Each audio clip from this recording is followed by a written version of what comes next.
আমরা এখন বহু প্রতীক্ষিত আমাদের আজকের ট্রিপে ইমামবাড়া হাজি মোহাম্মদ মহসিনের প্রতিষ্ঠিত 20 বছর ধরে যে ইমামবাড়া তৈরি করতে সময় লেগেছিল 1941 থেকে 1961 পর্যন্ত এই ইমামবাড়া এখন আমাদের গন্তব্যস্থল।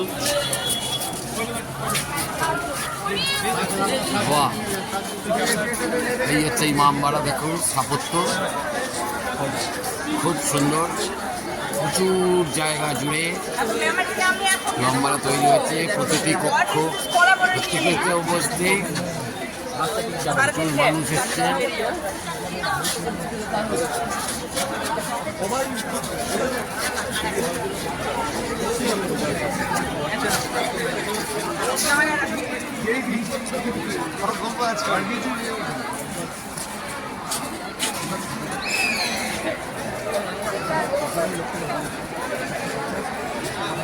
আমাদের টিম মেম্বাররা সব গল্প করছে,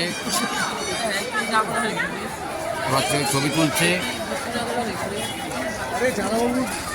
25শে ডিসেম্বরের মেরি ক্রিসমাসে ইমামবাড়াতে জনসমুদ্র, কিন্তু তার মধ্যেও কিছু ডিটেন্সি আছে।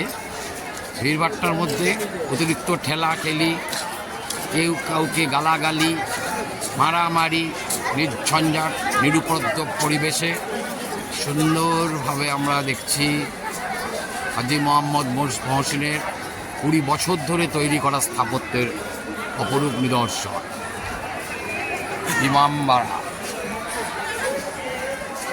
এদিকে আয় বাপ্পা,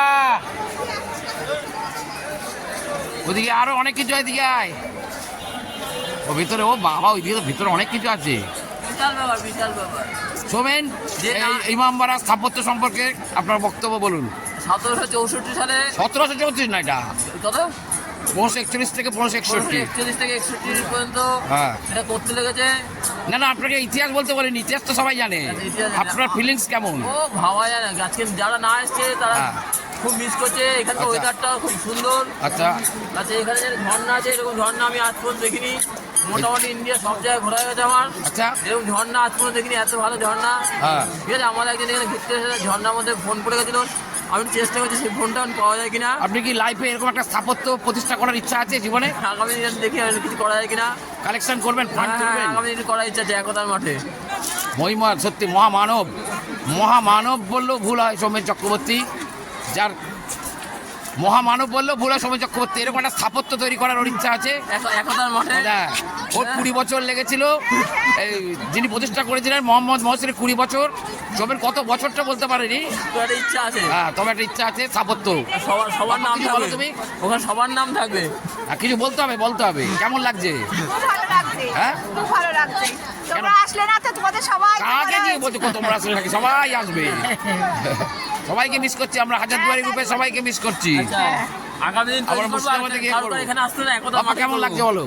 অসাধারণ, এটা নিয়ে কোনো বলার জায়গায় থাকে না। হ্যাঁ। আজকে 25শে ডিসেম্বরের মতো একটা দিন আমরা সকলে মিলে যে সেলিব্রেট করছি, হ্যাঁ। সকাল থেকে একটা সুন্দর গাড়ি নিয়ে আমরা বেরিয়েছি, ব্যান্ডেল চার্চে গেছি, আমরা হংসেশ্বরী মন্দিরে গেছি এবং ইমামবাড়া করে আমরা আরও জায়গায় যাব, লাহিড়ী বাবার আশ্রমেও যাব। কিন্তু এই স্থাপত্য, ইতিহাস, এই দর্শনীয় স্থানগুলো আমার মনে হয় প্রত্যেকটা মানুষের দেখা উচিত এবং উপভোগ্য ব্যাপারটা। আর আজকের দিনে যে এত মানুষের সমাগম, সমন্বয়, এইটা কিন্তু খুব ভালো লাগে। কিন্তু একটা জিনিস লক্ষ্য করেছো বাপ্পা, তুমি দেখো এত মানুষের ভিড়, কিন্তু ঠেলা ঠেলি, কোনো কনজেস্টেড, কোনো ঝামেলা, কত সুন্দর একটা শান্তিপূর্ণ সুশৃঙ্খল পরিবেশে সিস্টেমেটিকভাবে মানুষগুলো এনজয় করছে। আসলে বিষয়টা হচ্ছে কি, এখন এই জায়গাগুলো এরা প্রত্যেকের নিজেরা একটা সিস্টেমেটিক অবস্থা তৈরি করে, যেমন গাড়িকে এক জায়গায় রাখা হ্যাঁ। বা লাইন দিয়ে ঢোকা। সেখানে আমরা 20 টাকা দিয়ে আমরা টিকিট করলাম পার হেড এখানে ঢোকার জন্য।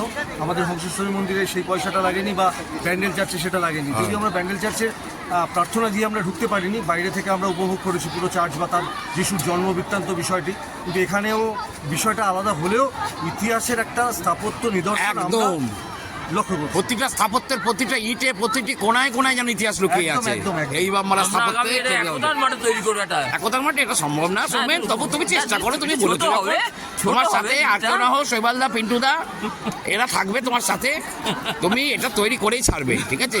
অ্যালবার্ট পিন্টু তোমার সাথে থাকবে, আর কোনো চিন্তাই নেই তোমার।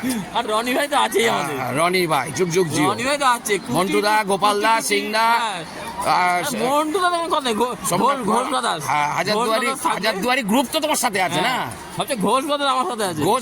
ঘোষ বাদাস যুগ যুগ জিও। শৈবালদা তো যুগ শৈবালদার সত্যি কথা বলতে আজকে শৈবালদার পরিবার মানে দিদির পরিবার এত সুন্দরভাবে আমাদের আতিথেয়তা করেছে, আগামী দিন মানে we are so much happy that our words can't express our feelings. Please come. Thank you. Please come, sir. পরবর্তী গন্তব্যস্থল আমাদের লাহিড়ী বাবার আশ্রম, আপনাদের আবার দেখাবো। দেখান।